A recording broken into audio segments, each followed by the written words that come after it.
Nagmeeting ang mga body organs kung sino dapat ang in charge sa katawan.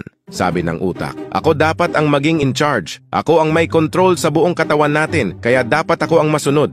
Sumagot yung lungs, ako dapat ang maging in charge. Ako ang nagbibigay ng oxygen sa katawan at ang dahilan kung bakit kayo buhay. Sumagot din yung tiyan.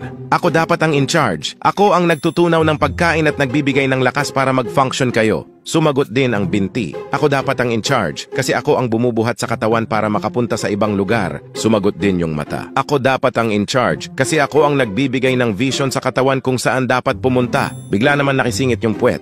Ako dapat maging in charge kasi ako ang naglalabas ng basura sa katawan. Lahat ng body parts ay nagtawanan at ininsulto ang sinabi ng puwet. Kaya nagtampo ito at hindi nag-function. Makalipas ang ilang araw ay nagkaroon ng utak ng sobrang sakit na headache. Naging bloated yung tiyan. Nagsimulang magtubig ang mga mata. Hindi makatayo ng maayos yung binti at hindi nakakahinga ng maayos yung lungs. Kaya napagdesisyonan nila na yung puwet dapat ang maging in charge. Moral of the story, kahit sobrang laki ng ambag mo sa isang grupo, may isang puwet at ugaling tae ang dapat palaging nasusunod.